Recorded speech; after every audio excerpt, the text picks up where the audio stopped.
The Manson Family. Just the name sends shivers down your spine.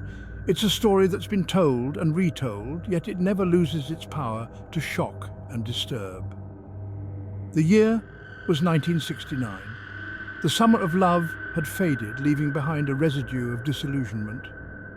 In the midst of this turmoil, a different kind of storm was brewing in the California sunshine. This is the story of Charles Manson and his family, a group of lost souls drawn to his charismatic but twisted vision of the world.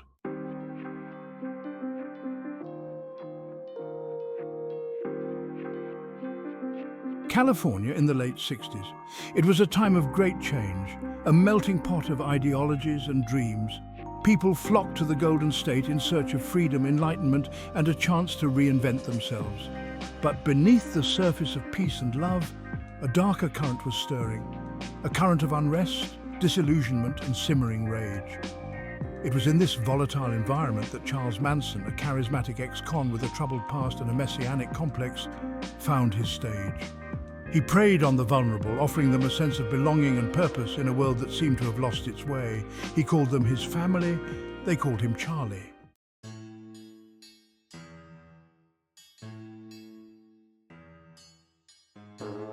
The Manson Family. They were a motley crew of runaways, dropouts, and disillusioned dreamers drawn to Manson's magnetic personality and his message of love and revolution. They lived together on a commune, a dilapidated ranch on the outskirts of Los Angeles, where they embraced a life free from the constraints of conventional society. They believed they were chosen, destined to inherit the earth after a cataclysmic race war, which Manson called Helter Skelter. Manson, with his piercing gaze and hypnotic voice, held them spellbound. He was their guru, their savior, their god. But beneath the surface of this seemingly idyllic existence, a darkness festered.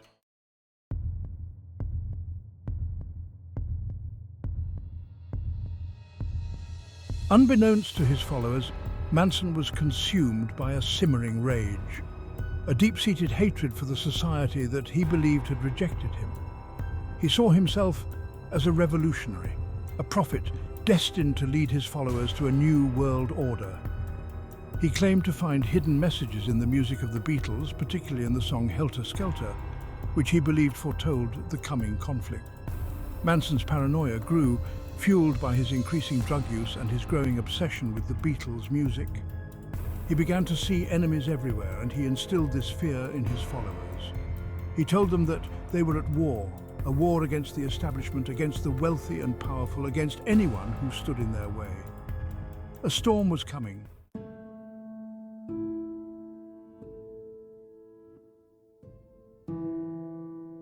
Charles Mills Manson. Born to an unwed teenage mother, his early life was a portrait of neglect and instability. He drifted through foster homes and reform schools, a lost boy in a system that seemed designed to chew him up and spit him out. He learned to wear different masks, to become whatever people needed him to be. He craved attention, validation, a sense of belonging that always seemed to elude him. Each failed attempt to connect, each rejection, chipped away at his already fragile psyche. He turned to petty crime, then more serious offences, each transgression a desperate cry for help. He was in and out of prison, the revolving door of the penal system doing little to rehabilitate him, only deepening his rage and resentment.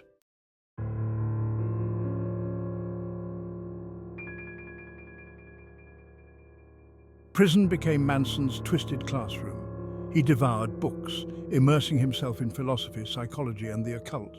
He studied Scientology, Dale Carnegie's How to Win Friends and Influence People, and the Bible, twisting their teachings to fit his own warped worldview. He learned to weaponize words, using them to manipulate and control those around him. By the time he was released in 1967, on the eve of his 33rd birthday, Charles Manson was no longer the lost boy who had entered the system. He was something far more dangerous. A charismatic cult leader in the making, armed with a silver tongue, a head full of twisted ideologies, and a heart filled with rage.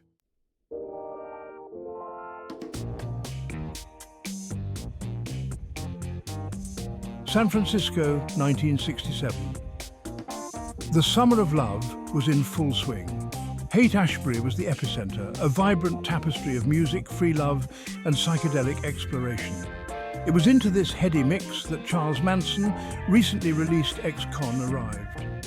He was drawn to the energy, the openness, the sheer vulnerability of it all. He saw an opportunity, a chance to finally find the acceptance and belonging he had always craved. He reinvented himself as a spiritual guru, a long-haired prophet for a generation seeking meaning in a world teetering on the brink. He preached a gospel of free love, communal living, and spiritual enlightenment, a message that resonated with the disillusioned and disenfranchised youth flocking to Haight-Ashbury.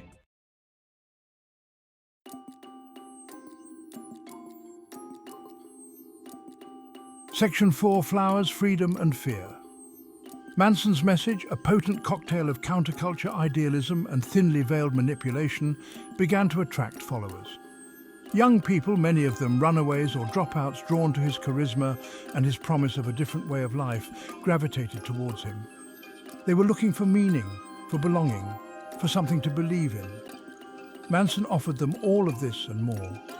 He gave them a name, the family, a sense of unity and purpose. He provided them with a place to belong, a refuge from the perceived coldness and conformity of the outside world. But this sense of belonging came at a price.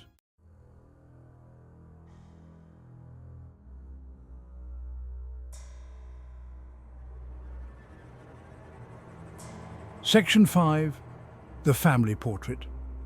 The Manson family, as they came to be known, were a motley crew of lost souls, each with their own stories of pain, rejection, and a yearning for something more. There was Mary Brunner, a young librarian who became Manson's first follower and the mother of his child. Patricia Krenwinkel, a shy, insecure woman desperate for approval.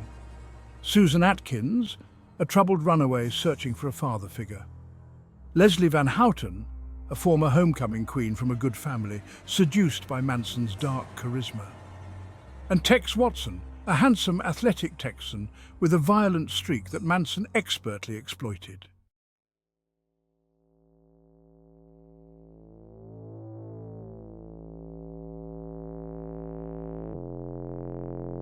Section 1: The Spar Ranch. Hidden away in the dusty hills outside Los Angeles, Spar Ranch became the Manson family's new home. A faded relic of Hollywood's golden age, the ranch was now a crumbling testament to broken dreams and forgotten ambitions. For Manson, it was the perfect hideaway, a place where he could isolate his followers from the outside world and mold them into his own image. The ranch's owner, George Spahn, an elderly, nearly blind man, was easily manipulated by Manson. In exchange for rent and the sexual favors of his female followers, Manson and his family were given free rein over the property. Life at Spar Ranch was a strange mix of idyllic freedom and simmering tension.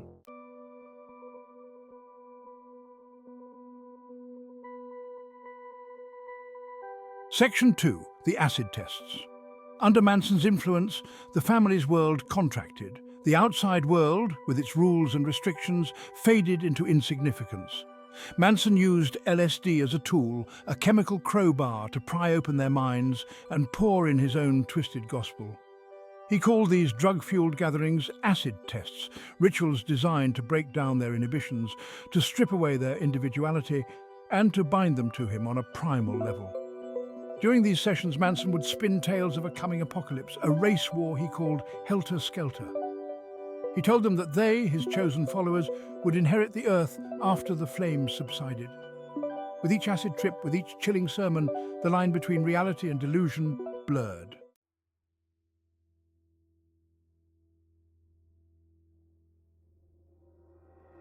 Section 3: Music as a Weapon.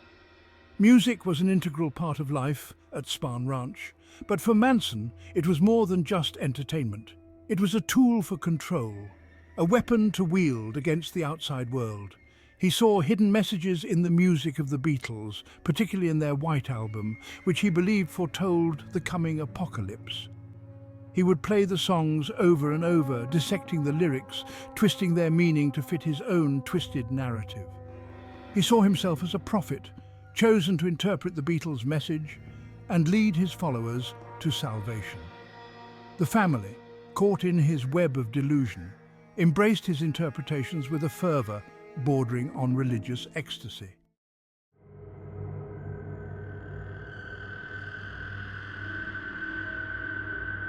Section 4. Helter Skelter. As Manson's paranoia deepened, so too did his obsession with Helter Skelter. He believed that a race war was imminent, a war that would pit black against white, throwing the country into chaos. He saw himself and his followers as the beneficiaries of this conflict, hiding out in a secret city beneath Death Valley until the fighting subsided. To hasten this apocalyptic vision, Manson began to speak of the need for a spark, a catalyst to ignite the flames of Helter Skelter. He talked in cryptic terms about the need for blood, for sacrifice, his words dripping with a chilling menace. They were trapped in a pressure cooker of his making, the heat of his madness slowly but surely bringing them to a boil. The stage was set for a tragedy that would shock the world and forever stain the idyllic dreams of the 1960s with the blood of innocence.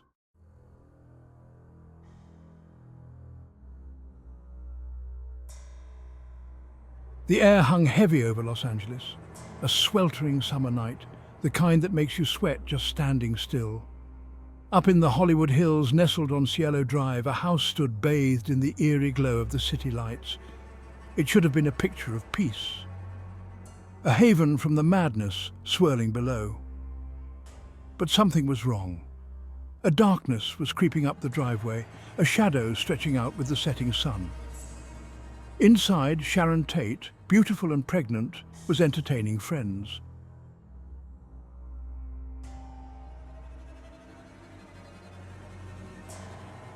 Manson's words dripped with venom. He spoke of revolution, of chaos, of blood. He chose his disciples carefully.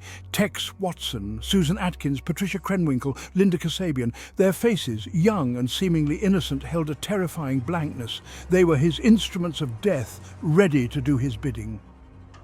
He pointed them towards Cielo Drive. "Death to the pigs," he hissed, his voice a raspy whisper that cut through the night.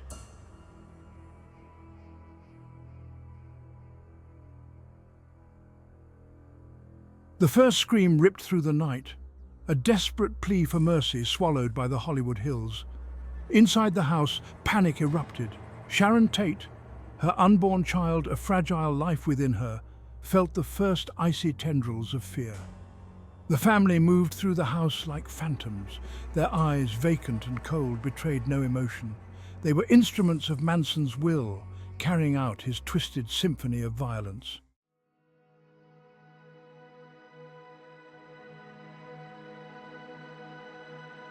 Section 4. The sound of silence. The night went quiet. The only sound, the crickets chirping, oblivious to the carnage. Cielo Drive, once a haven of peace, was now a tomb. The killers melted back into the night, leaving behind a scene of unimaginable horror. Down at Spar Ranch, Charles Manson smiled. The devil's music played on. The city of angels recoiled in horror.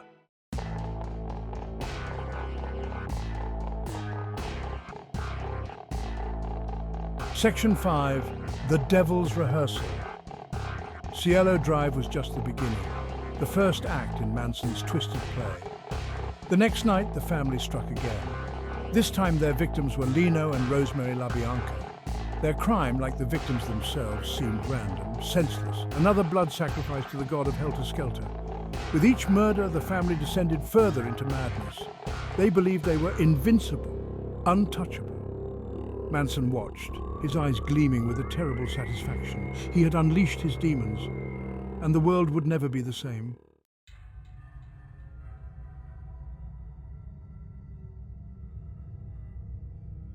Section 1. Written in Blood. The rising sun cast long, grotesque shadows over the house on Waverly Drive. The lifeless bodies of Leno and Rosemary LaBianca lay sprawled inside, another gruesome tableau in Manson's deadly opera. The word pigs was scrawled on the wall in blood, a chilling calling card left behind by the family. This wasn't just murder. It was a statement, a declaration of war against a society Manson saw as corrupt and decadent. The news spread like wildfire, fanning the flames of fear that now consumed the city. The peace and love generation had spawned a monster. The dream had turned into a nightmare.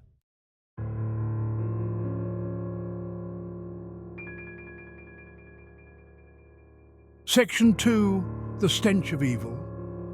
Detectives swarmed over the crime scenes, their faces grim as they surveyed the carnage.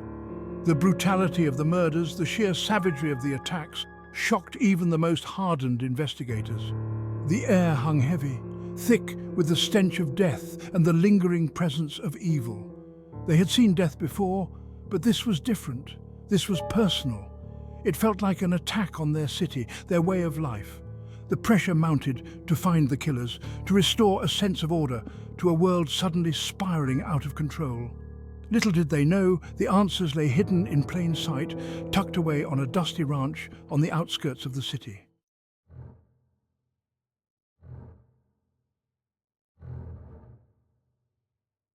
Section 3. A city holds its breath. Los Angeles, the city of angels, was now a city living in fear. The murders on Cielo Drive and Waverly Drive had shattered the facade of peace and love, exposing the dark underbelly of the city. Rumors spread like wildfire, fueled by a media frenzy eager to capitalize on the terror. Everyone was a suspect, every stranger a potential killer. The fear was palpable, a suffocating blanket that settled over the city. People were afraid to be alone, afraid to answer their doors, afraid of the darkness that seemed to have seeped into every corner of their lives. The dream of a golden California, a haven of peace and sunshine, had morphed into a nightmare of paranoia and bloodshed.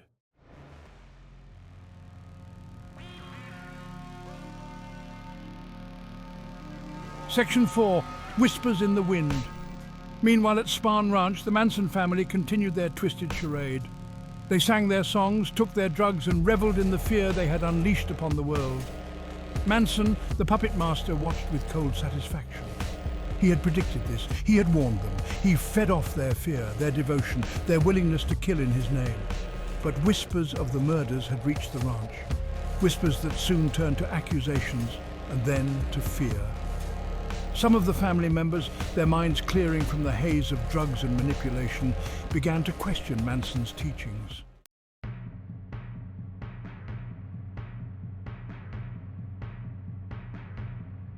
Section 5. The walls are closing in, the net was closing in. A series of seemingly unrelated arrests would prove to be the undoing of the Manson family. One of the family members bragging about the murders would lead police straight to Spar Ranch. The raid was swift and brutal. Manson, along with several of his followers, was arrested on charges of auto theft. But the police suspected there was more to the story. They just needed to find the missing piece, the link that would connect the family to the carnage on Cielo Drive and Waverly Drive. The game was far from over, but the hunters were closing in on their prey.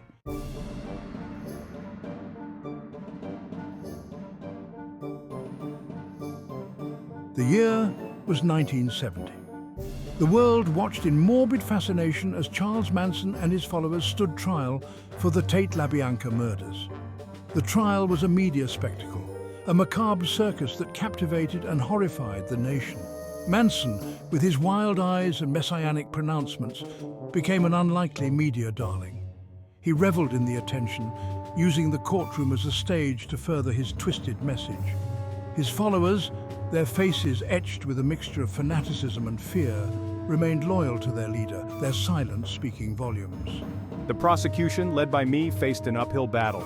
The case was complex, built on circumstantial evidence and the testimony of former family members, some of whom had been granted immunity in exchange for their cooperation. The world held its breath as the trial unfolded. A slow-burning drama played out against a backdrop of social upheaval and cultural anxiety. The stakes were high. The world was watching, eager for answers, desperate for justice.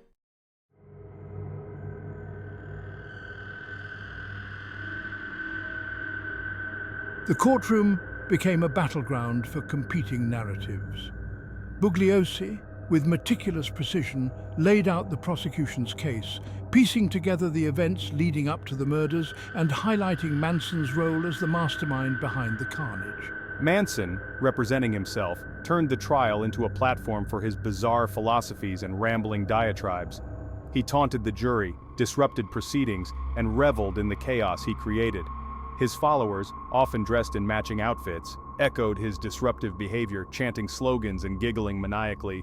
The judge, attempting to maintain order in the face of unprecedented chaos, struggled to control the courtroom. The media, hungry for every salacious detail, amplified the frenzy, turning the trial into a must-see spectacle. The line between justice and entertainment blurred, raising uncomfortable questions about the role of media in high-profile trials. The world watched with a mixture of horror and fascination, captivated by the unfolding drama, unable to tear their eyes away from the spectacle. Section 3.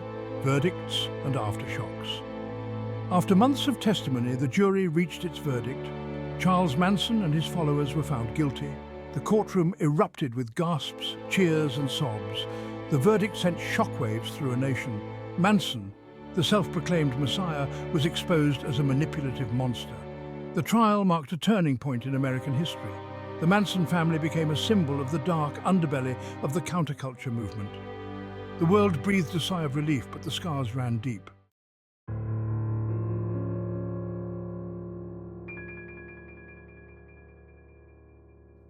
Section 4. The Manson family lives on. Charles Manson and his followers were sentenced to death, later commuted to life in prison. But despite their incarceration, the Manson family's legacy lived on. Their crimes continued to fascinate and horrify, inspiring books, films, and countless documentaries. Manson, even from behind bars, remained a cultural icon, his face emblazoned on T-shirts, his name whispered in hushed tones. He became a symbol of rebellion, a perverse anti-hero for a generation disillusioned with authority and hungry for transgression. The Manson family's crimes, though decades old, continued to resonate, a chilling reminder of the fragility of peace, the seductive power of charisma, and the enduring darkness that lurks within the human heart. Their story, a cautionary tale for the ages, serves as a reminder that even in the brightest of times, evil can flourish, and the monsters among us often wear the most innocent of faces. The Manson family. A name etched in infamy, a symbol of shattered innocence and the dark side of the American dream. Their crimes ended the summer of love, exposing the darkness beneath a generation. The world watched in horror as the details unfolded, shaking the foundations of society. The dream of a world fueled by love and understanding evaporated overnight. The Manson family became a cautionary tale, a grim reminder that evil could wear many faces.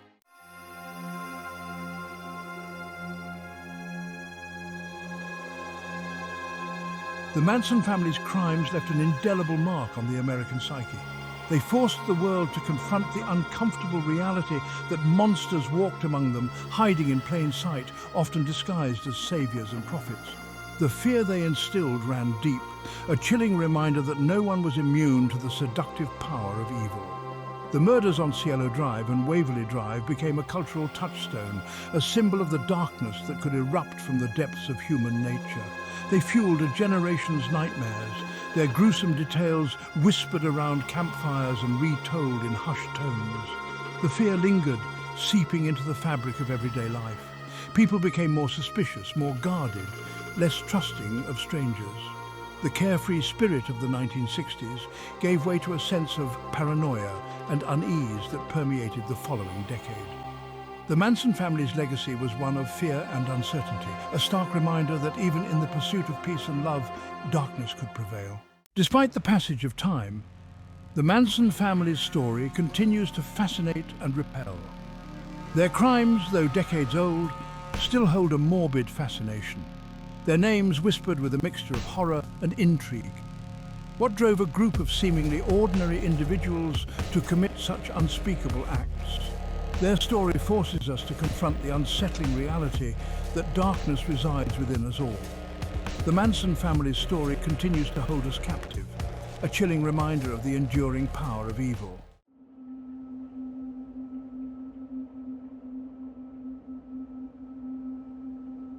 The Manson family's legacy serves as a stark warning for all time. It reminds us that evil can take root anywhere, in any community. Monsters we fear are often flesh and blood, hiding in plain sight. The Manson family's story is a cautionary tale about blind faith and groupthink. We must be vigilant, questioning authority and challenging dogma. The legacy of the Manson family is a heavy one, a burden we carry. It is a legacy of pain, loss and shattered innocence, but also a testament to the enduring strength of the human spirit. Let us never forget the victims and always be vigilant.